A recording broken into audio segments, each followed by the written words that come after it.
Welcome into 310 to Left, brought to you by your New England Ford dealers and F-Series, America's best-selling truck for 48 years and the official truck of the Boston Red Sox.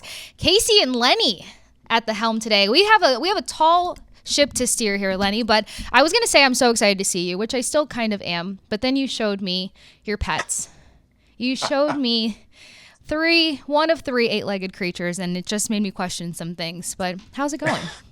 I'm good. Yeah, I heard that you weren't, too fond of spiders, maybe a tad bit They set me arachnophobic. So up. I had to just show you Cinnamon, my desert blonde tarantula. She's very docile. She doesn't want to bite. If she did, it's not like I'd have to go to the hospital. So all good. Absolutely. Folks, if you are listening to this is a spider, a very big one that he is talking about, and also saying is docile. But Lenny, I'm excited to pick your brain any chance that I get. We'll circle back to the spider conversation for sure. But thinking of the word docile brings me to the Red Sox season. We're 1/3 of the way through it, on technical measures. And I feel like we've seen a tale of two potential teams. We've seen a team that can live up to the hype and the expectation that we were all looking forward to in the offseason. You get Bregman, you got Devers getting ready to knock things out of the park, you got Kristian Campbell showing a lot of promise before first base, and all that conversation came about for Casas. And then you see a team that's kind of struggling to piece all of the innings together and have these stronger closes. What have you made of the two tales?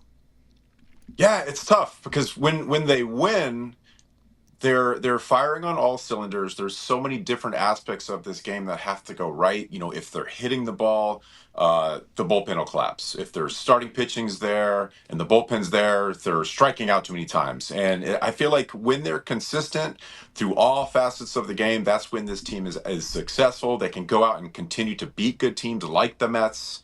But I tell you, when they lose, it's just a lack of consistency. The other day, last game, they struck out 16 times. 13 of those were on fastballs, and that just can't happen. You got to gear up and be ready for the fastball. It's one thing if it's sweepers, cutters, changeups, and they're elite pitches, but fastballs, you got to gear up and be ready for these pitches to do damage. It was an opportunity to go out there and sweep a really good New York Mets club, and they just couldn't get it done. With that said, though, taking 2 out of 3 from the Mets, you have to leave that series saying, okay, that's good. We can take some positives from that and continue to hopefully develop into that playoff caliber team that I think a lot of people still think they are, but they just have to prove it on the field. That's the biggest test right there. Yeah, it's got to be action and not as much talk and hype. And look, you're not alone in this. We just chatted with Devin Marrero on Boston Has Entered the Chat, and he kind of said the same thing. A lot of positives there. It's still very early in the season, being 1/3 through a very long season. It's a new team figuring each other out. Chemistry still is crucial when it comes to baseball and kind of getting that connectivity around the mounds and the diamonds. But I want to ask you this. 2 out of 3, a really good Mets club, as you put it. What were some of the top takeaways that we can run with from at least the 2 victories before the third game? Yeah, for me, the bullpen really stuck out. If you look at this series, the bullpen really towed the line, especially when starters have been consistently going 4 2/3. It's just so many times where the starters haven't gone deep into the game. So the bullpen was taxed, but they really held the line. They were pounding the strike zone. They were getting ahead. And the importance of getting ahead and staying ahead for a bullpen is very, very, it's key for them to win games, because if you get ahead, stay ahead, you're not going to be throwing 8 pitch at bats, which allows you to go longer, which allows you to go out there and just be more efficient. If you're walking the house, which we've seen sometimes this team go out and do late in games, you're not going to win ball games. So it's about pounding the strike zone, getting ahead, staying ahead, and when you do, you can force the offense to swing outside the zone. They have to make different swing decisions. They're going to start swinging at breaking balls that are off the plate. Versus when you're 2-0, 3-1, you have to go back to the fastball and you have to throw it down the middle because you don't want to walk these guys. So the approach is better. The bullpen looked really, really good. And this is coming off, I think it was Toronto when the 6th and 7th inning, that's the time when they were struggling. You had guys that were kind of nibbling around the corners. Whitlock really didn't have command of his fastball. Slayton's changeup and slider, cutter sweeper, were missing up and down the middle, and they were inducing a lot of hard contact. And I can see a really big contrast from where they were then compared to where they are right now. And that's going to have to continue if they're going to go out and continue to beat good ball clubs. Yeah. What are the chances of us getting you and to get a picture of the bullpen sign on the field? I feel like we got to get as many of y'all as possible and just line it up, create more content with it. Are you going to do it next time you're at Fenway? Absolutely. If someone hands me that sign, I'll do whatever. You know me. You know me. I'm always I was game going to for say. being goofy and having fun and doing whatever. Yeah, maybe you got to bring the beard back for that one, just a little bit. I after I shaved this for the podcast today. I I cleaned it saw, up a little bit. and I Yeah. appreciate it. But after the beard commercial that you gave us, the acting, I'm just like, who is Lenny without the beard right now? No, we'll take both versions. But you talked about the fact that you saw some things versus Toronto, and then kind of going back to that Mets series. Something that stood out to me, and kind of pivoting to the offense focus here for a second, is that there was a bit of a rally that started to come about in the fifth inning, bottom of the fifth. Sogard probably had the hotter bat of the night. This is a guy I feel like we've seen some good glimmers out of in terms of helping to be a key piece within the lineup and his placement. So, what have you seen from the offense from this Mets series that can maybe roll over into the Orioles one? Yeah, I mean, the big guys are going to big hit. They're going to make big hits, right? Like a Devers and a Bregman and Duran's coming around. But those guys need help. You need help from guys in the bottom of the lineup. And you've seen better swings from Rafaela. You've seen better swings from Hamilton when he's in the game. Sogard as well. Narvaez is crushing the ball. So to have a lineup where your 2, 3, 4 whole guys are hitting the ball, but also your 6, 7, 8, 9 guys are consistent and putting together good at bats. That's that's the way this team should be. It's kind of part of their identity. They're gonna hit their top five in just about every category offensively in the American League. So they got to score. You got to score runs. You got to score runs, especially to pick up the pitching, because right now, like I said before, the starting pitching not getting deep into games, it's going to start to tax this bullpen. So getting ahead early offensively, putting as many runs on the board as possible early is going to go out and help this club. You talk about 17 of the last 28 games, I believe, have been decided by 3 runs or fewer. 9 of those have been 1-run games, and the Red Sox are 1-8 in those games. So there's a really small margin for error for this team to go out and win these ball games. They have to turn that around. It should be 8-1. And that has a lot to do with timely hitting, not striking out so much, starters getting deep, the bullpen towing the line like they did the other day. They have to continue to do that. But a lot of that has to do with those guys like Sogard and Rafaela and Narvaez and Hamilton, like you said, putting together good at-bats and extending this lineup so the starting pitching and even the bullpen on the opposing teams don't have any break. When they don't have a break, I know this from experience. If you don't have a break, you get tired out there. There's no room to breathe, or make mistakes. Yeah, absolutely. You mentioned kind of deeper endings there. Pardon me if you already mentioned this beforehand, because we use your voice a lot here, but there was a little bit of conversation going on about whether or not Crochet may have needed to be in a few more innings. And you saw some emotion out of him in regards to wanting to be in, but you could tell he's a leader for one. He is very meticulous about his game for two, and when he feels like he can continue to make an impact, he wants to be in. He wants to play. So what do you make of kind of like maybe his count at the moment? Yeah, so first and foremost, you want a competitor on the mound. You want a competitor to take the ball every 5 days. If you walk out to the mound and he's ready and willing to just give up the ball easily, that's not a competitor. And I know for me, I wanted to go out and throw 9 innings every time. Did it happen? No, but you have to have that mentality. Everybody knows that. Everybody respects that. So to get that out of the way first and foremost. But this is also a guy who's thrown a lot of pitches. He's thrown a lot of innings. He's still young and he's still kind of working his way into that starting role. This isn't where he was a few years ago. So he needs to kind of balance kind of the pitch count and the inning count, because you want him at the end of the season. You don't want to trade 15 pitches right now for losing him the last month of the season. If this club gets to where they want to go, he's going to be a key part of their success. So, the other day, he could have thrown another 12 to 15 pitches. Would that have made the difference in winning that ball game or not? I doubt it, because you're talking again about a team that struck out 16 times, 13 on fastballs. If he goes one more inning, the bullpen's still going to be where they're at. You're just going to push everything back one inning. You're still going to have to go to Hendricks, who knows how his second inning is going to go, because he's still going to have to throw another inning. So yeah, it's tough. I understand where people are coming from as far as the pushback, 85 versus 100, but I don't think it's worth chancing his health at the end of the season and in a game now. And again, it might not have made a difference, and I don't think it probably would have.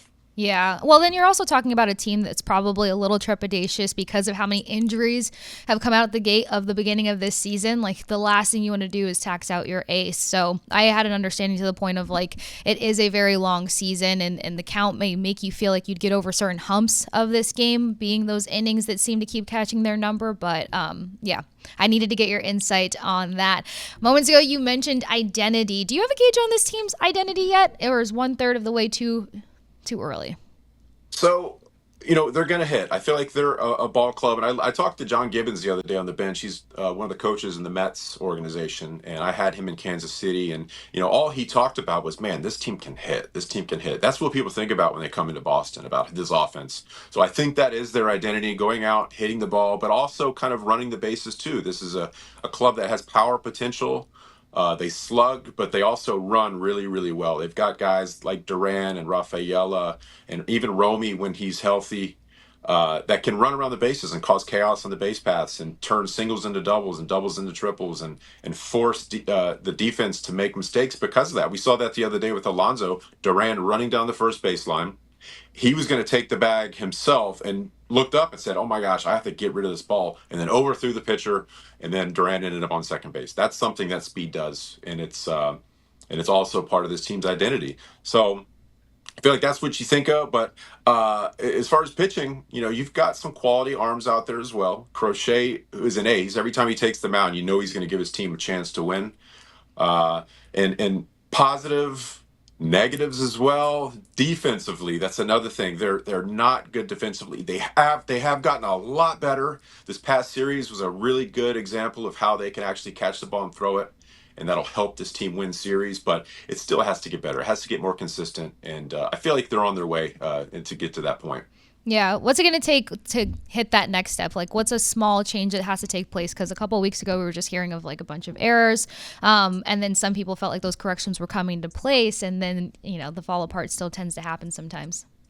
Yeah, defensively, I think it's just consistency. You have to make the routine play every now and then. If you make a spectacular play, great. You're not expected to make those all the time, but the routine defensive plays, you have to go out there and make those, and just limit the mistakes. Like I talked about the mistake that Alonso made at first base. We can't make those mistakes. You can't Mm-hmm. overthrow the pitcher. You can't make mistakes like that. And so far this last series, the season before, they've been a lot better. I feel like they're getting more comfortable.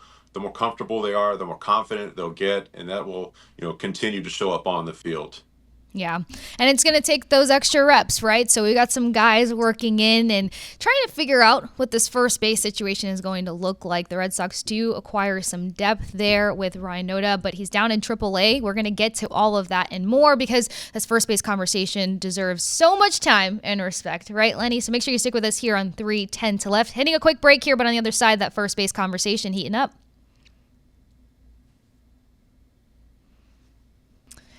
Back at it with 3:10 to left, brought to you by your New England Ford dealers.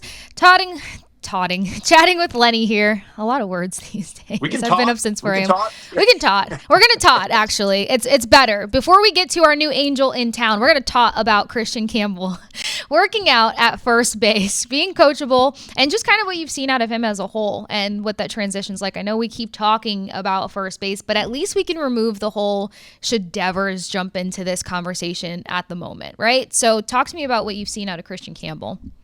So first and foremost, he's putting in the work. He's out there every day working with the infield coach, Coach Flores, and it seems positive so far.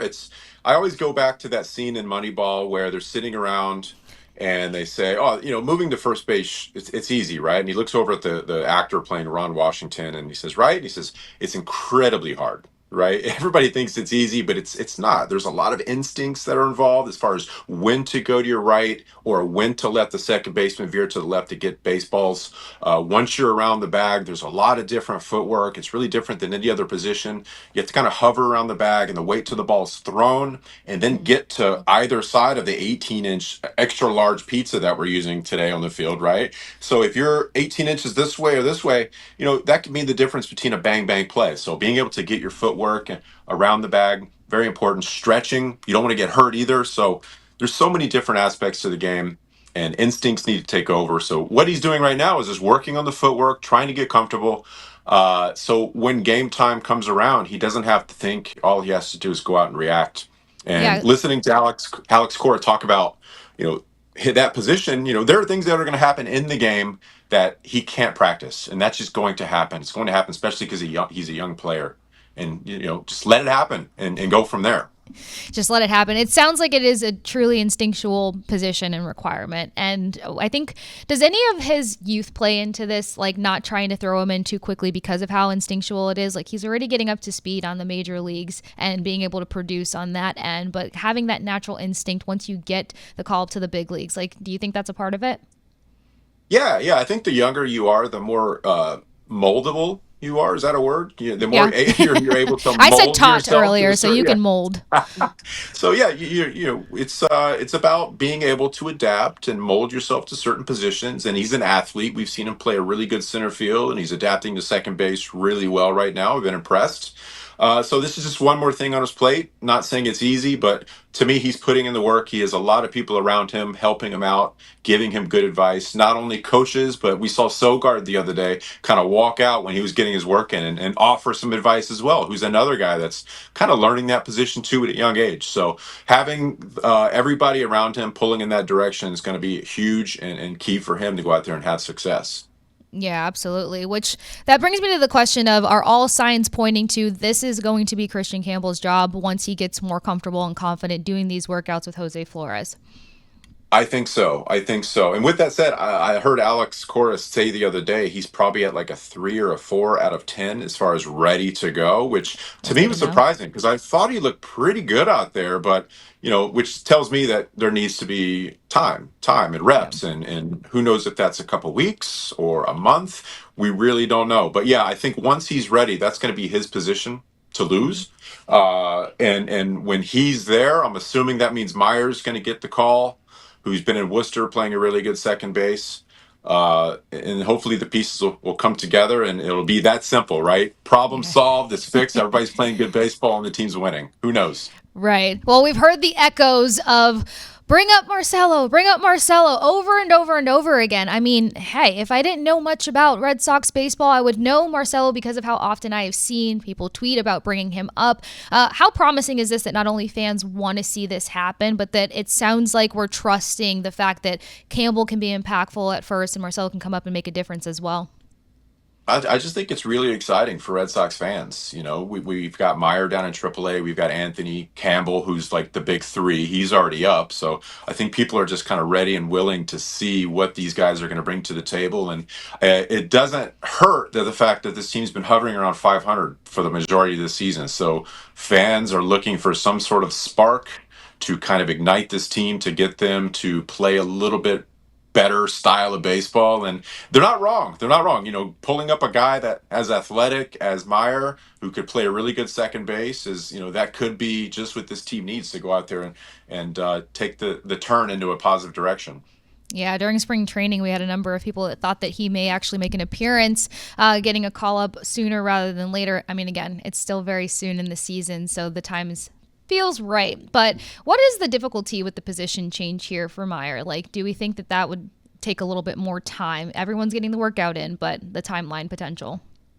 So I think moving from shortstop to second base isn't as difficult as moving from anywhere to first base, because first base is so unique. You're involved in Mm-hmm. just about every play on the infield and outfield too, because you're backing up bases. You're a cutoff man. You have to know where to go, and when to do it. But second base, coming from shortstop, you already have an idea because you're, as a shortstop, working with the second baseman so often. They're kind of in tune, right? They Mm-hmm. know that at certain times the second baseman has to go out and be the cutoff man and the shortstop. So they know that. So being a shortstop is, what's the word, symbiotic. It's very symbiotic with the second baseman. They work really, really well together. So making that transition shouldn't be too difficult. And again, he's a really, really good athlete. He's taken to the position of Worcester so far, and he's going to hit. This kid's amazing. He probably had the best spring training of everybody, minor leagues, big leagues, out of anybody so far last spring. So we'll see what happens. Yeah, I'm looking forward to it, especially the fan reaction if and when it finally comes about. One of the things that helps a team not only stay healthy, but I think add to that confidence that you and I have talked about here on 310 is just having that ability to know that you can rely on some depth. We've mentioned his name a few times here, Nick Sogard, kind of helping out at that first base position as Gonzalez and a number of guys went down with injury. But what have you seen out of Nick Sogard? We've talked about the hot bat, but just kind of the growth, and you mentioned maturity as well. Yeah, I mean, when you think of Sogard, you think of versatility. That's the biggest thing. He's a guy that can play all over the infield, literally every position on the infield. He can go out there and do. I'm surprised he hasn't pitched yet. We just haven't gotten to that point. Maybe at some point we will. Hopefully we don't, But please. yeah, hopefully we're just up by 15 and he's pitching, right? Oh, true. Yeah, we just want to give him some Yeah. opportunity for fun. Yeah. Exactly. Full of Steve Lyons, right? And play every game, or every position in one game.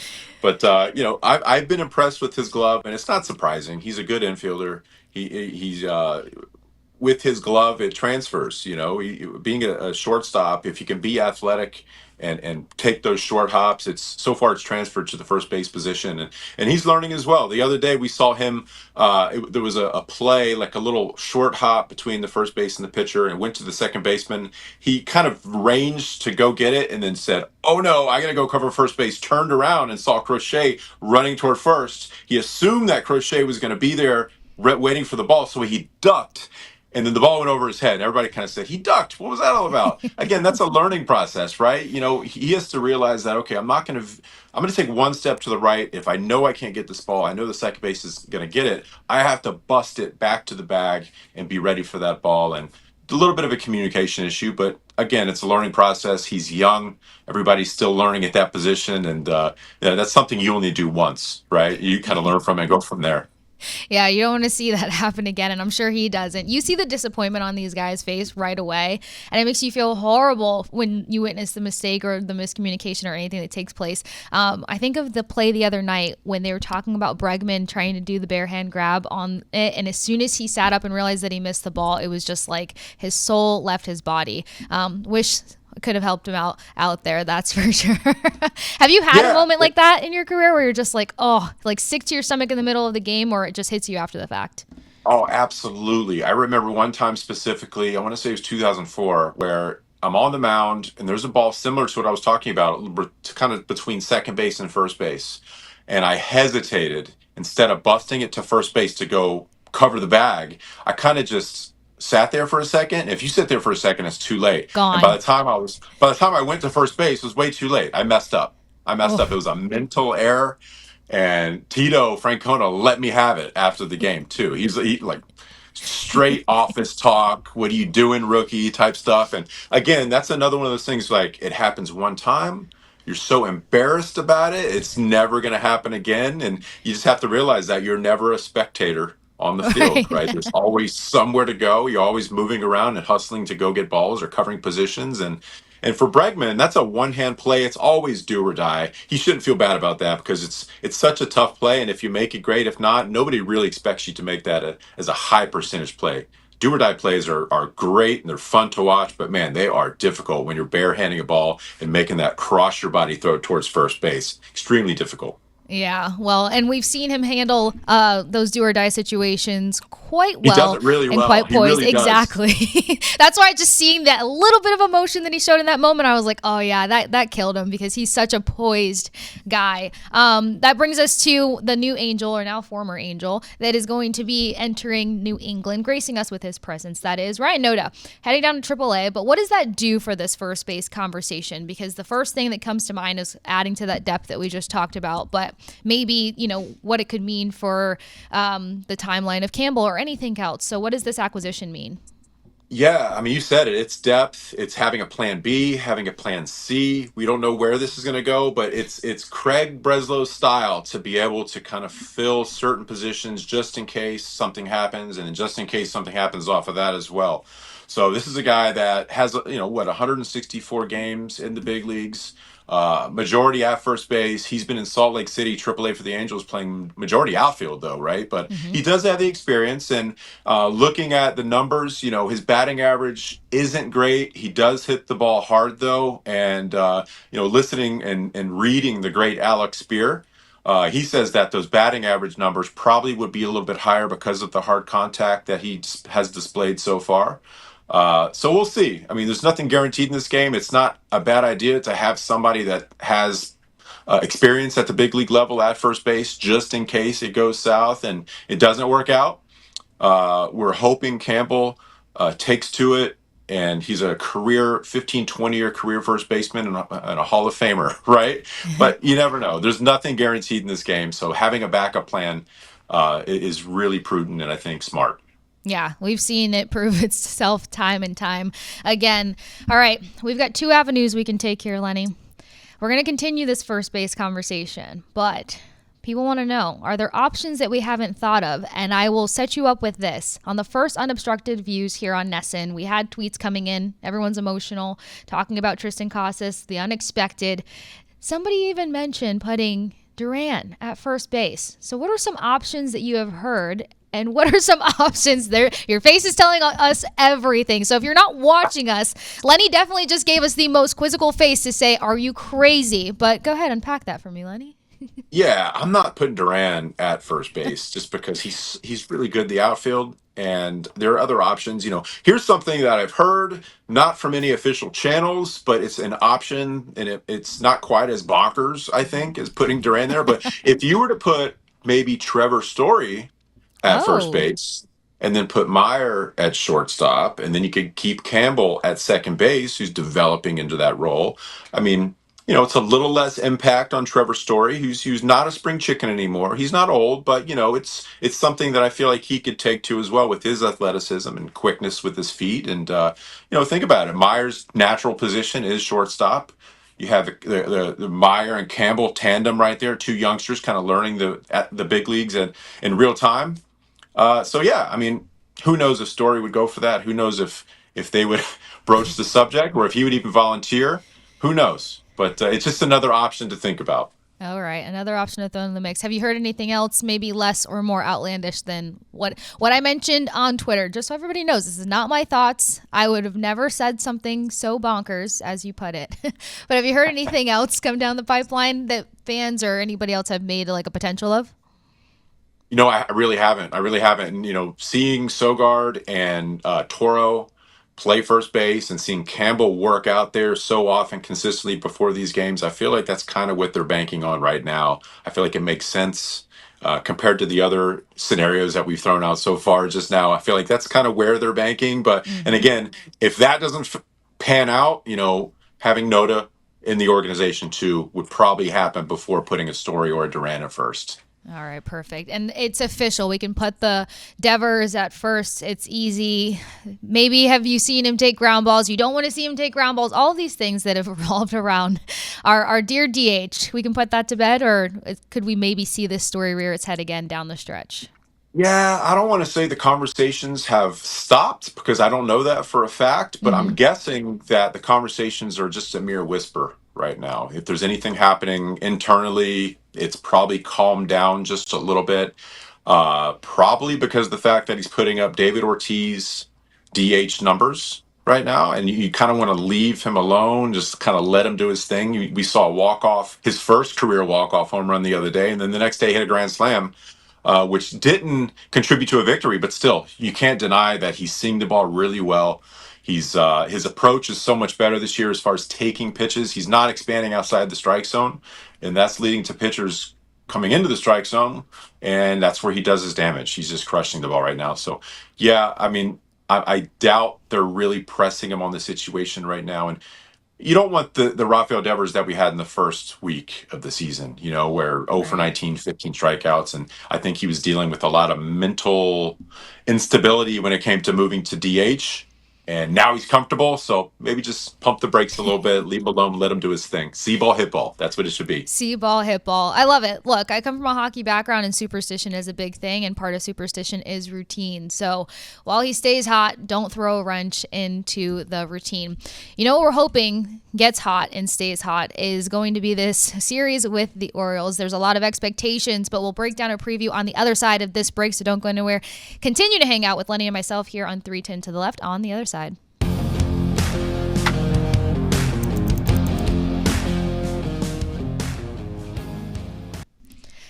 Welcome back into 310 to Left, brought to you by New England Ford Dealers. Casey and Lenny being trusted to steer the ship today. I think we're doing a great job, Len, right? I'm having a blast right now. I think you're doing great. Absolutely. Thank you. Thank you so much. And I wore my lucky jersey to make sure that was the case. I'm hoping that luck kind of trickles through. What I'm hoping is going to also be a non-contested, no issue, no weather getting in the way, doubleheader today for the Red Sox taking on the Orioles and getting that series going. Beforehand, we got a chance to talk with you on Boston is Under the Chat about this upcoming series, and the basis that I'm getting from everyone is that it's like sweep or nothing. Their expectation is high against an Orioles team that's just completely kind of taken a negative dive this season. So how important is that pressure heading into this? Yeah. So you took two or three from the Mets, who's just a far superior team compared to the Orioles, and you got to go out there and take it to teams that are sub 500. The Baltimore Orioles are struggling right now. They've already fired Brandon Hyde, their manager. I think he was the AL Manager of the Year 2 years ago. They didn't sign Santander, Corbin Burns. They went out and got Morton, who's struggling this year. The youngsters who really came onto the scene and were hot are struggling right now. So yeah, you got to go out and win these games. You got to win these games. Yeah, 2 out of 3 is great, but honestly, a sweep would be just a statement piece. You got to go out and beat teams like this, and this is a great opportunity for them to make up some ground in the AL East. They just fell to third place. Baltimore's right ahead of them. New York obviously is at first right now. So you go out and win 3 of these, then you put yourself in a good position to go out there and continue with momentum. Yeah, in a pretty solid position to kind of show that you can back more consistency to your game. Kind of focusing on the other side for a second, because you mentioned Brandon Hyde getting his dismissal. What's that going to do, or what hopefully could that do to the leadership and the impact for the Orioles, and something that the Red Sox can maybe take advantage of?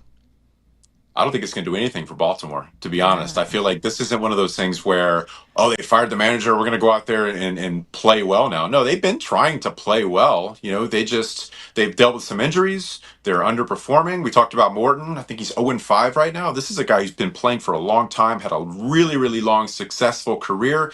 He's just not himself right now. And Rutschman and Jackson, Holiday, these guys they're just not performing up to their standard right now. And, changing the position at the manager is not going to do anything to fix that. Whoever's at the helm right now is not going to make up to the 40 something home runs that Santander had last year, or what Corbin Burns did for them last year. It's just not going to happen. So, and I feel like, especially with a guy like Hyde, who got so much out of this team the past few years, might have the opposite effect, because he was really good with the youngsters. He put together a ton of wins. And again, manager of the year 2 years ago. Mm-hmm. That's no small feat. And then he's gone. So that's I don't think it's going to help. They're not going to go out there and start to rattle off wins. And again, this is baseball. Stranger things have happened, but I just don't see it happening. No, but it's true. And I'm glad that you paint that picture, because sometimes, and then considering the fact that you said like Hyde left a pretty good legacy there, to say the least. So you've got some players who, depending on how their career was impacted, they might rally behind his absence. But regardless, as a whole, you're talking about a team that is in a desperate situation, and desperate teams are unpredictable, which means you can't come in and undermine anything that they could potentially throw at you. So something else that could be a factor in this is the weather. Obviously, we don't know what Boston holds. I'm learning a lot about Boston's spring, or lack thereof, but I remember the rain delay a couple weeks ago, and it messes with the grip for the pitchers. We just kind of saw a really sloppy performance. It was hard for both sides to kind of get it together, but how do you think this can impact the Red Sox today? Or maybe because of the previous delays that we've already dealt with, they have a game plan going into it? Well, first, just to let you know, it's probably going to be 85 and humid and sunny before you know it. We're going to go from this to that in like a snap. So get Bipolar, ready. cool. Yeah, exactly. But I'm looking for that. I'm looking for 85 right now. I'll take it after yesterday. But yeah, the good thing is when you've got weather like that, both teams are dealing with it, right? So it's not like it's just you as the home team that's dealing with it. So yeah, you have to adjust. You have to be able to still throw strikes and pound the strike zone and get ahead. And if you're a batter, look out in the batter's box. Hopefully there's a lot of kitty litter down there, so you're not slipping all over the place. Same thing defensively, and you got to deal with it. It's part of dealing with a 162 game schedule. I want to say either the last year or the year before, we had so many rain delays and rainouts, it wasn't even funny. And it's just part of playing the game. And today they've got that day night doubleheader, which is another thing that's not ideal, but you have to deal with it. It's about being a professional and being able to lay it on the line every game. You guys are getting paid to play a kid's game, so don't ever have a pity party for yourself, because at the end of the day, what better job than playing baseball for a living? Even whether it's rain or shine, it doesn't matter. You got to keep having a good time. We know a guy who's having a good time. That would be Darren Duran. I mean, this is someone whose spark kind of went off and has continued to flame over the past couple of weeks. And he really does look like he's just loving every aspect of this season, regardless of the ups and downs. And I don't think the downs are as deep. You and I have both alluded to that. Versus the Orioles, though, you're talking about a guy with 24 hits, 2 home runs, 16 RBIs. And that's not through 40 plus games. No, that's 25 games career wise. So do we think that he can continue with a guy like Duran, who I also think is stepping up leadership-wise? You're hearing a lot more out of him, which is much appreciated with this season.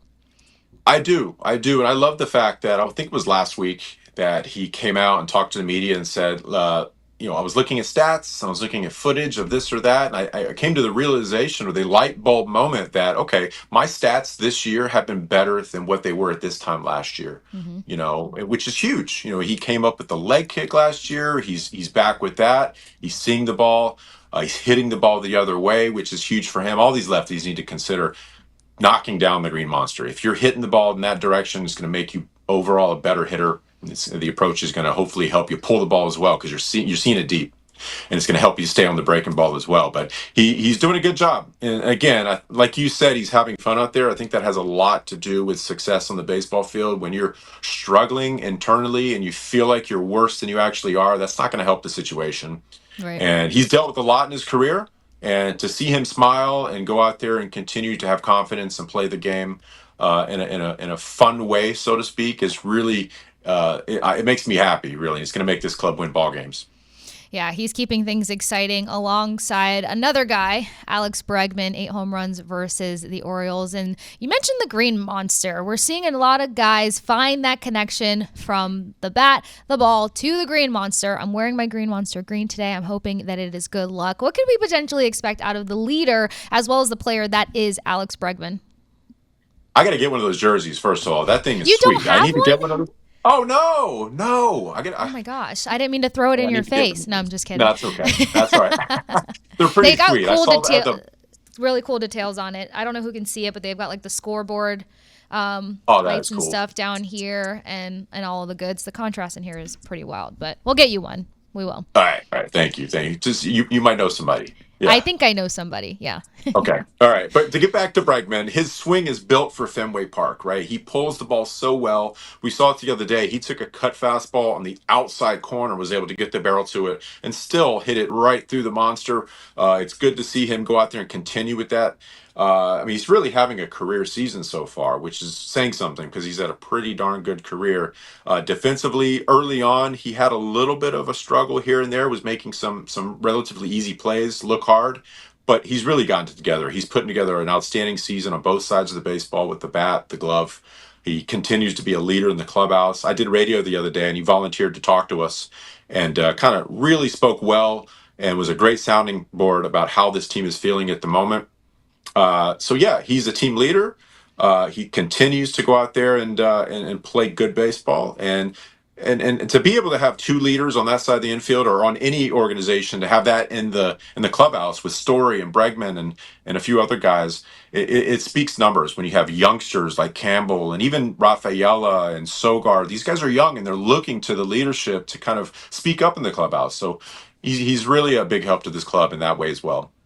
All right. I'm not going to put you in the hot seat, but I am. The prediction for this series for the Red Sox taking on the Orioles. What do you got for us? You know what? I'm going to say they're going to take 2 out of 3, because sweeping is extremely hard. A lot can happen in the game, and this is a game where you can do everything right and you can still fail. Right. Right. So I think 2 out of 3 would be success. I would love for them to go out and sweep, but 2 out of 3, you got to be able to say, okay, that's the ultimate goal. 2 out of 3. They did it against Texas. They did it against Kansas City. They just did it against New York. If they continue to do that, that's going to put them exactly where they need to be wins wise and hopefully propel them towards the clubhouse. Go sweep, though. Don't listen to me. Go sweep.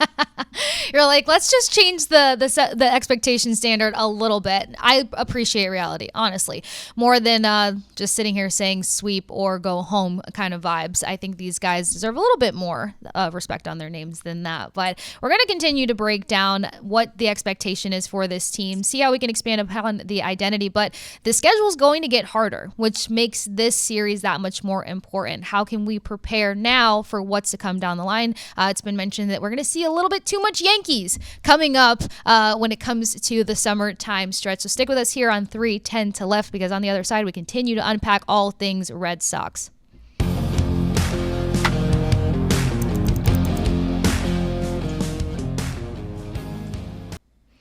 Welcome back into 310 to left, brought to you by New England Ford Dealers. Casey and Lenny breaking down things for the Red Sox, getting ready to take on the Orioles, looking at the identity, continuing to stack on the first base conversation. But as we talk about realities, 2-3 for the Orioles, not a bad reality.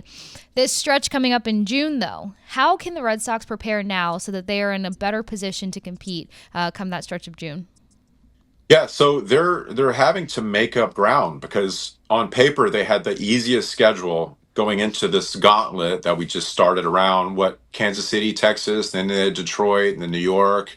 It was really smooth sailing, and they stayed around 500 during that time span, which is not good. You should have gone out and really come into the gauntlet with a way above 500 record, and it just didn't happen. So again, taking 2 or 3 or sweeping Baltimore can do numbers. You have to pick up every game that you possibly can, especially when you're going into series against New York and other teams that are playing really good baseball right now. And we've seen this team win against teams that are 500 or better, but they just have to play a good quality style of baseball, and it's about being consistent, catching it, throwing it defensively, batting with runners in scoring position, being able to move guys over and score runs when they can.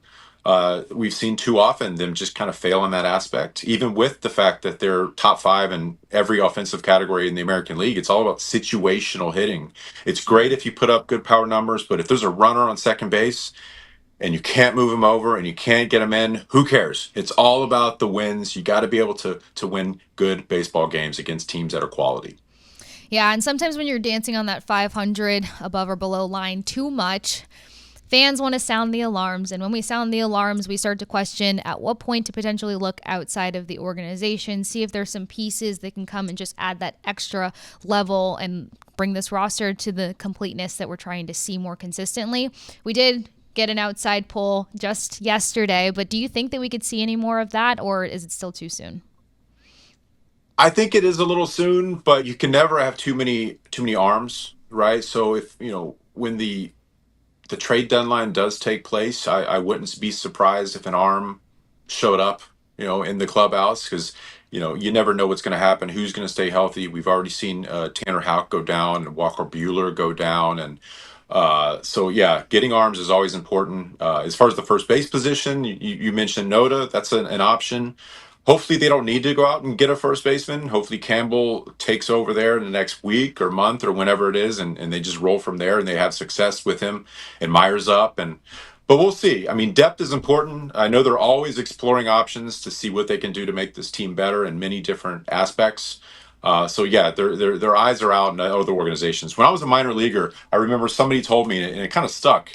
Every time you take the field, you're trying out for the opposing team, right? Their coaches are writing down, okay, this guy had a great game against us, through 8 scoreless, whatever. And when I was in the New York Mets organization in A ball, I threw really well against the Red Sox. I remember specifically in Sarasota or wherever it was, pitching against them. And guess where I was the next year? In Boston. And I pitched well against Oakland when I was with the Red Sox. Guess where I went after that? I went to Oakland. So people are always looking to help clubs in any way, shape, or form, whether it's in the minor leagues or from an opposing team. I never would have thought of that perspective, but that's a really cool, as well as terrifying thing to think of, that your players are always being scouted to pull. Who doesn't love the drama against going against your former team? We gas that up quite a bit. We did for Crochet, we'll do it for Bregman, and so on and so forth. But we can talk about all of these possibilities till we are blue in the face, right? What fans want to know is, how realistic is it that this team that we're seeing right now could potentially make the postseason? Where does your faith lie in a postseason appearance? Coming into the season, I always like to put a number out there. And my win total number was 93. Very Ooh. optimistic. I know it's very optimistic, and it's fading right now. 93 wins. They'd have to go on an absolute run. Uh, but I feel like they're so much better than what their win total has been so far. They're better than a 500 team. I think everybody agrees with that. They just have to go out there and play like it. Defensively, the past 3 seasons, they've basically been at the bottom of the stack. That has to change, and you can see the signs of that getting better.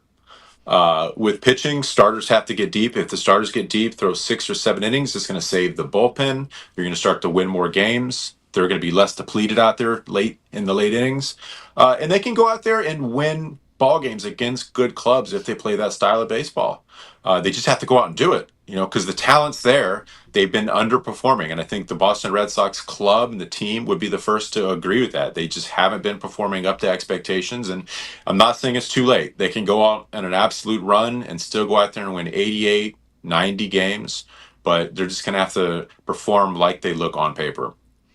All right. Well, you know what initiates a good terror is an MVP candidate. Who jumps off the page to you as the potential current Red Sox MVP? We've got Bregman. I keep trying to make a nickname stick. I'm second guessing it now because everybody makes a face when I say Bomber Bregs. They hate it. George hated it. I've never seen him look so disgusted in his life. Don't have a nickname for Devers, and then you got Duran. Or does anyone else come to mind in the MVP conversation? Oh man, it's for Bregman again having a career season right now. It's hard to really look at anybody other than him because defensively, offensively, just clubhouse personality, he's up there. But you also can't deny what Rafael Devers is doing right now at the plate. And I said it before, he's putting up David Ortiz style offensive stats. And that's saying something right there. So to have two guys that are kind of neck and neck as far as MVP candidates into the end of the season is not a bad thing. Duran, he's coming around. He'd have to really come around to top those two. Uh, but yeah, those two are the two that kind of creep into my mind when I think of the guys, the MVPs that are going to propel this team where they need to go. And having an ace like Crochet as well, where when you need a W, when you need a guy on the mound to go out there and get a win, to have him every 5 days isn't a bad thing to have either. Nah, not too bad. All right, we talked about you and I being music people. So before we get out of here, I confided in Lenny. Well, everybody at Nessa knows this. Rolling Stones tattoo, Jimi Hendrix tattoo. And I always bother people to figure out if you could put a song to the season thus far, what song would make sense? I know, this is Oh a my tough one. gosh, that is a tough one. Uh, Like all of the uh, lyrics it, that have torn at your heart have to come to mind right this second. so it wasn't there a show back in the day called Even Stevens? Yes. Whatever the theme song for Even Stevens, because it's so like right here, right now, back and forth, everything's kind of even. I'm looking for them to go with the Far from where I W's. thought you were going with that. That's for sure. I have I don't not even heard know the what the name theme even song is. Stevens. I'm gonna look it up. Yeah, I have to look it up too. Thankfully, we've got YouTube to catch us up on something that didn't think I'd hear of in quite some time, but that's great. Even Stevens can make the mark once we figure out what that sounds like. Yeah, I always like to ask if we can put a song or a movie title or something to where we're living in with our current sporting events. Typically, I do it for hockey, but I thought it made sense for this one, so Yeah, we'll yeah. see. I'm definitely looking that up at the end of this, and it might not make sense at all. I can't remember what the theme song sounds like, but I just feel like this season's just been kind of back and forth so many times, and we're waiting for them to go out there and make that run, right? Where they go out there and take eight out of 10, right? That's what I'm looking for. Yeah. You take 8 out of 10 and then you okay. This is what this team could be. This is what they're capable of, and we've seen them win against good teams, right? There's no reason why they can't. Right. All right. If you could choose a walk-on song today, what would it be? Anything but blame it on the rain, right? I'm looking for sunshine. We don't want to blame it on the rain. Anything that doesn't have rain in it. I got so many good rain songs, but Here Comes the Sun. How about that? The I Beatles, was Here Comes the literally about Sun. to say that. Here Comes the Sun Yeah, by the Beatles. We're manifesting better weather so that we can just let these guys play ball and watch the Red Sox start stringing together all of the positives, make some corrections to any of the weaknesses because it's not too late. I have another one. You ready? I'm It ready. Takes Two, baby. It Takes Two, baby. Is that? Yeah, To make a thing right? all right. We're going to make this all That's right. it. I think we made 310 quite all right. TC would be proud of us, or at least proud of me. Those are big shoes to fill, knowing that you got to step in for TC there. Did great. Did great. I appreciate it. And then next time I'll come with better. I'll support you in the music conversation besides just teeing up what I listened to back then. I always say Gimme Shelter is the way to go because it just brings on all the emotions that one can think of. But again, we've got this Mary potential Mary doubleheader. Clayton's Mary Clayton's vocals and Gimme Shelter, goosebumps every time. My Right? goodness. And I just saw them on tour last summer. Chanel, whoever she is, was singing with Mick Jagger, and she absolutely crushed it. When I grow up, Chanel, I want to be just like you. Make sure you like and subscribe to 310. Continue to hang out with all coverage through TC, as well as Lenny and the amazing analytical gang that we have here at Nesson for all Red Sox coverage. We're hoping for a positive doubleheader ahead. Anyone heading out to Fenway, stay safe, and make sure that you tune in with us here next time at 310 to left.